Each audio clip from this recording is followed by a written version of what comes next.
Hello दोस्तों, welcome to Lohia knowledge point. हमारी UGC NET भूगोल के लिए क्लासेस चल रही थी और आज की हमारी क्लास को स्टार्ट करने से पहले जो भी हमारे चैनल पर नए हैं वो चैनल को सब्सक्राइब कर लें और बेल आइकन को प्रेस कर लें ताकि नई नई वीडियो की नोटिफिकेशन आपको मिलती रहे। और आज की हमारी क्लास को स्टार्ट करते हैं। आज का हमारा पहला क्वेश्चन है, राजनीतिक भूगोल राजनीतिक प्रदेशों का पृथ्वी तल के तत्वों के रूप में अध्ययन करता है। यह परिभाषा है जो किसने दी थी? ये दी थी एल.एम. अलेक्जेंडर ने। राजनीतिक भूगोल राजनीतिक प्रदेशों का पृथ्वी तल के तत्वों के रूप में अध्ययन करता है। यह परिभाषा किसकी है? तो यह है एल.एम. अलेक्जेंडर की। नेक्स्ट क्वेश्चन है, जर्मन भू राजनीतिक विचारधारा का प्रवर्तक किसको माना जाता है? तो वो है कार्ल हाउसहोफर को। जर्मन भू राजनीतिक विचारधारा का प्रवर्तक किसे माना जाता है? कार्ल हाउसहोफर को। आर्थिक भूगोल का उपक्षेत्र क्या है? तो वो है संसाधन भूगोल। संसाधन भूगोल को आर्थिक भूगोल का उपक्षेत्र माना जाता है। नेक्स्ट क्वेश्चन है, एशिया में बहुत अधिक स्थान पर कम लोग और कम स्थानों पर बहुत अधिक लोग रहते हैं। यह टिप्पणी किसकी है? यह जो कहा था जॉर्ज बी क्रेसी ने।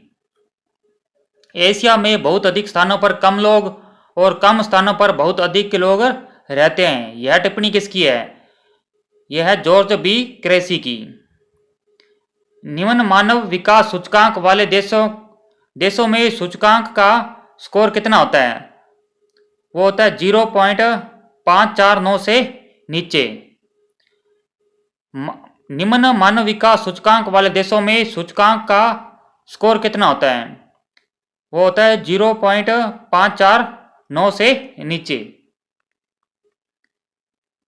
नेक्स्ट क्वेश्चन है, कोल खोज जिस प्रकार की कृषि को नाम दिया गया है वह कौन सी है? तो वो है सामूहिक कृषि। कोल खोज जिस प्रकार की कृषि को नाम दिया गया है वो है सामूहिक कृषि। स्वामित्व के आधार पर उद्योगों के प्रकार क्या हैं? तो वो है सार्वजनिक क्षेत्र के उद्योग और निजी क्षेत्र के उद्योग और संयुक्त क्षेत्र के उद्योग। स्वामित्व के आधार पर उद्योगों के प्रकार, तो वो है सार्वजनिक क्षेत्र के उद्योग, निजी क्षेत्र के उद्योग और संयुक्त क्षेत्र के उद्योग। नेक्स्ट है, निम्न में से किस क्रिया को तृतीयक क्षेत्र में शामिल नहीं किया गया? तो वो है उद्योग को तृतीयक क्षेत्र में शामिल नहीं किया गया है। नेक्स्ट है, डैन्यूब जलमार्ग किस महाद्वीप में स्थित है? तो यह है यूरोप में स्थित है। डैन्यूब जलमार्ग किस महाद्वीप में स्थित है? यूरोप में। ओपेक का मुख्यालय जिस शहर में स्थित है वह है वियना। ओपेक का मुख्यालय जिस शहर में स्थित है वह कौन सा है? वो है वियना।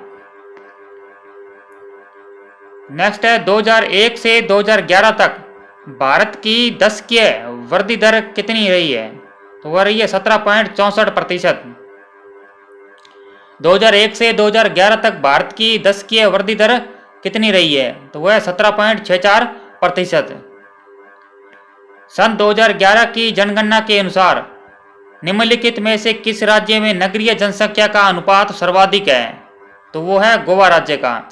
सन 2011 की जनगणना के अनुसार निम्नलिखित में से किस राज्य में नगरीय जनसंख्या का अनुपात सर्वाधिक है? तो वो है गोवा का। किस राज्य में लेगून झीलें पाई जाती है? तो केरल, उड़ीसा और पश्चिम बंगाल में। किस राज्य में लेगून झीलें पाई जाती है? केरल, उड़ीसा और पश्चिम बंगाल में। स्वामित्व के आधार पर उद्योगों के प्रकार हैं सार्वजनिक क्षेत्र के उद्योग, निजी क्षेत्र के उद्योग और संयुक्त क्षेत्र के उद्योग। नेक्स्ट है, तृतीयक क्षेत्र में किस किस क्रिया को शामिल किया जाता है? तो व्यापार, परिवहन और संचार को तृतीयक क्षेत्र में शामिल किया जाता है। नेक्स्ट है, भारत के किस पत्तन का पोताश्रय सबसे गहरा है? तो वो है पाराद्वीप का। भारत के किस पत्तन का पोताश्रय सबसे गहरा है? तो वो है पारा द्वीप का। हेपेटाइटिस बीमारी का मुख्य कारण है? तो वो है जल प्रदूषण। हेपेटाइटिस बीमारी का मुख्य कारण है जल प्रदूषण। अवसरों की उपलब्धता में निरंतरता का क्या अर्थ है? तो वो है निर्वहन। अवसरों की उपलब्धता में निरंतरता का क्या अर्थ है? वो है निर्वहन। अंगूर की कृषि किस क्षेत्र में सर्वाधिक होती है? भूमध्य सागरीय क्षेत्र में। नेक्स्ट है प्रथम सार्वजनिक रेल मार्ग जो उत्तरी इंग्लैंड के स्कॉटन और डार्लिंगटन स्थानों के मध्य कब प्रारंभ हुआ? 1825 में। प्रथम सार्वजनिक रेल मार्ग जो उत्तरी इंग्लैंड के स्कॉटन और डार्लिंगटन स्थानों के मध्य कब प्रारंभ हुआ? 1825 के अंदर। नेक्स्ट क्वेश्चन है पर्वतीय क्षेत्र विकास कार्यक्रमों को किस पंचवर्षीय योजना में प्रारंभ किया गया? तो वह 5वीं पंचवर्षीय योजना में। पर्वतीय क्षेत्र विकास कार्यक्रमों को किस पंचवर्षीय योजना में प्रारंभ किया गया? तो वह 5वीं पंचवर्षीय योजना में। नेक्स्ट है राज्य एक जीव है एवं विकास उसका नियम है, यह विचार किसने दिया? यह दिया था कार्ल हाउसहोफर ने। राज्य एक जीव है एवं विकास उसका नियम है, यह विचार किसने दिया? कार्ल हाउसहोफर ने। नेक्स्ट है हेफर्ड मैकिंडर ने 1919 में किस पुस्तक में हार्टलैंड की संकल्पना का प्रतिपादन किया? तो वो है democratic ideals and reality. Halford Mackinder ने 1919 में किस पुस्तक में हार्टलैंड की संकल्पना का प्रतिपादन किया था? तो वो है democratic ideals and reality.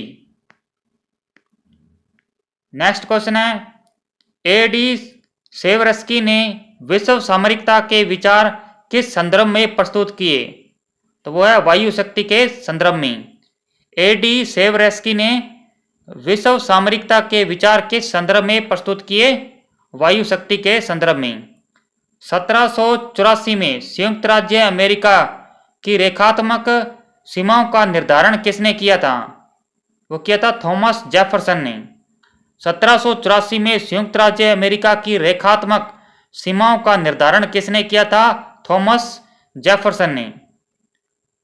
141 degree पश्चिमी देशांतर सीमा किनके बीच सीमा बनाती है? वह अलास्का व कनाडा की सीमा रेखा। 141 पश्चिमी देशांतर जो है किन किन के बीच में सीमा बनाती है? अलास्का व कनाडा की सीमा रेखा बनाती है। 38वीं समानांतर रेखा सीमा किन के बीच बनती है? उत्तर कोरिया व दक्षिणी कोरिया के मध्य है। 38वीं समानांतर रेखा सीमा किन के बीच बनती है? उत्तरी कोरिया व दक्षिणी कोरिया के मध्य है।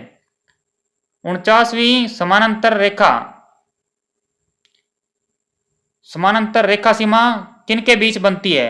अमेरिका व कनाडा की सीमा के बीच। 49वीं समांतर रेखा सीमा किन के बीच बनती है? अमेरिका व कनाडा के बीच। नेक्स्ट है कौन सा खनिज सामरिक खनिज माने जाते हैं? यूरेनियम और थोरियम। कौन सा खनिज सामरिक खनिज माने जाते हैं? यूरेनियम और थोरियम। हिलाज नामक विद्वान ने संघात्मक राज्यों को कितने प्रकारों में विभक्त किया है? 4 प्रकार। हिलाज नामक विद्वान ने संघात्मक राज्यों को कितने प्रकारों में विभक्त किया है? 4 प्रकारों में। नेक्स्ट है जियोग्राफी ऑफ इलेक्शन 1979 पुस्तक के लेखक कौन है? टेलर आर जोन्स निर्वाच। जियोग्राफी ऑफ इलेक्शन 1979 पुस्तक के लेखक कौन है? टेलर और जोन्स निर्वाच। निर्वाचन भूगोल का जनक किसको माना जाता है? सिगफ्रीड को। निर्वाचन भूगोल का जनक किसको माना जाता है? सिगफ्रीड को। नेक्स्ट है स्पाइकमैन के रिमलैंड सिद्धांत का वर्णन जिस ग्रंथ में मिलता है वह कौन सा है? तो वह है the geography of the peace. Spykman के रिमलैंड सिद्धांत का वर्णन जिस ग्रंथ में मिलता है वह कौन सा है? तो वो है the geography of the peace. Next है सत्ता संरचना, पर्यावरण और आर्थिक असमानताओं के मध्य संबंध क्या कहलाता है? तो वो कहलाता है राजनीतिक पारिस्थितिकी। सत्ता संरचना, पर्यावरण और आर्थिक असमानताओं के मध्य संबंध क्या कहलाता है? तो वो कहलाता है राजनीतिक पारिस्थितिकी। नेक्स्ट है किसने परिभाषित किया राजनीतिक भूगोल? राजनीतिक दृष्टि से संगठित क्षेत्रों, उनके संसाधनों, विचार एवं उन कारणों से संबंधित है जिसके कारण एक विशिष्ट भौगोलिक स्वरूप का विकास होता है। तो ये किया था NJ पाउंड्स ने। किसने परिभाषित किया राजनीतिक भूगोल? राजनीतिक दृष्टि से संगठित क्षेत्रों, उनके संसाधनों, विचार एवं उन कारणों से संबंधित है जिसके कारण एक विशिष्ट भौगोलिक स्वरूप का विकास होता है। तो यह परिभाषा दी थी NJ पाउंड्स ने।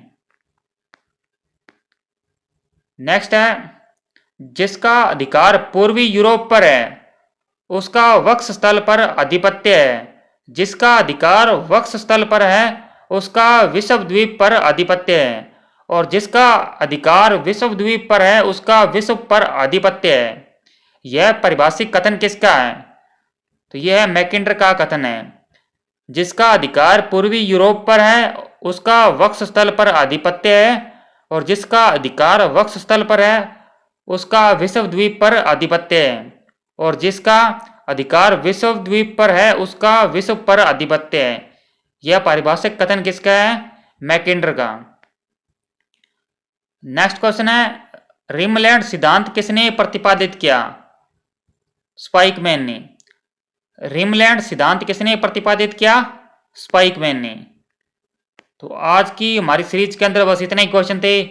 PDF नोट्स और क्विज प्राप्त करने के लिए आप हमारे टेलीग्राम चैनल t.me/लोहिया नॉलेज पॉइंट को ज्वाइन कर सकते हैं, और जो भी हमारे चैनल पर नए हैं वो चैनल को सब्सक्राइब कर लें, और वीडियो अच्छी लगे तो लाइक करें और अपने दोस्तों को भी शेयर करें।